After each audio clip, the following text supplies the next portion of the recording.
सागर सुरवसे आमचे प्रतिनिधी आपल्या सोबत थेट जोडलेले। सागर, काय अपडेट? वृषाली, आपण पाहिलं की खरं तर संतोष देशमुख यांच्या हत्येला जवळपास 3 महिने जे आहेत लोटलेले आहेत आणि गेल्या 3 महिन्यामध्ये ज्या पद्धतीनं तपास यंत्रणा असतील, पोलीस प्रशासन असतील, SIT असेल, CID असेल, यांनी ज्या पद्धतीनं हा सर्व तपास जो आहे तो अतिशय वेगाने करत या ठिकाणी काही दिवसांपूर्वी दोषारोप पत्र जे आहे ते या ठिकाणी कोर्टामध्ये दाखल केलेलं होतं आणि त्यानंतर आज संतोष देशमुख हत्या प्रकरणी पहिली सुनावणी जी आहे ती केज जिल्हा व अतिरिक्त सत्र न्यायालयामध्ये पार पडणार आहे आणि या संदर्भातच आज 11:30 वाजता साधारणपणे ह्या सुनावणीला जी आहे ती सुरुवात होणार आहे। आपण पाहिलं की खरं तर वृषाली, संतोष देशमुख यांची निर्घुणपणे हत्या केल्याचे जे काही फोटोग्राफ्स समोर आले त्यानंतर मात्र मोठ्या प्रमाणात महाराष्ट्रातून संतापाची लाट जी आहे ती उसळलेली आपल्याला पाहायला मिळालेली। आज त्या या संपूर्ण हत्या प्रकरणातली पहिली सुनावणी जी आहे ती या ठिकाणी केज कोर्टामध्ये पार पडणार आहे। खरं तर आरोपींना VC द्वारे या ठिकाणी हजर करण्यात येणार असल्याची देखील माहिती येते।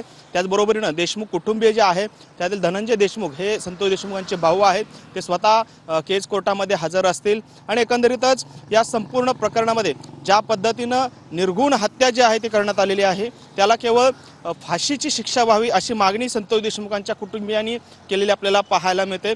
खरं तर या प्रकरणी आज वाल्मिक कराड आणि त्याचे बाकीचे जे काही इतर साथीदार आहेत या सर्व आरोपींचे जबाब जे आहेत ते बंद लिफाफ्याद्वारे या ठिकाणी जिल्हा व सत्र न्यायालयामध्ये दाखल करण्यात येणार आहेत। कारण आपण पाहिलं की दोषारोप पत्रामध्ये या आरोपींचे जबाब जे आहेत ते आलेले नव्हते, त्यामुळे एकंदरीतच आज त्यांचे जबाब देखील या ठिकाणी कोर्टासमोर हजर केले जातील बंद लिफाफ्याद्वारे।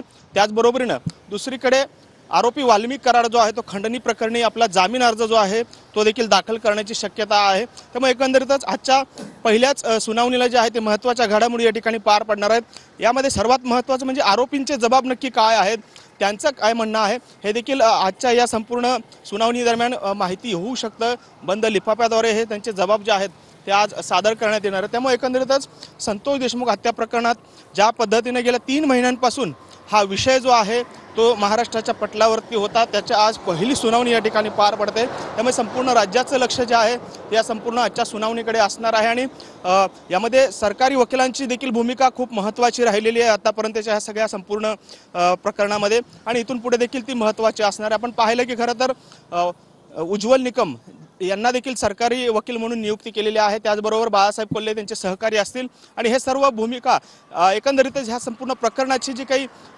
पार्श्वभूमी आहे ती सगळी आज या कोर्टामध्ये मांडण्याला सुरुवात होईल आणि एकंदरीतच आरोप प्रत्यारोप ज्या पद्धतीनं होत राहिलेले आहेत या सर्वांचा आज सुनावणी जी आहे ती पहिली तारीख आहे या संपूर्ण हत्येची। निश्चित आणि त्यामध्ये आज सगळे अपडेट सागर तुमच्याकडून घेणार आहोत। तुर्तास धन्यवाद दिलेले आहे।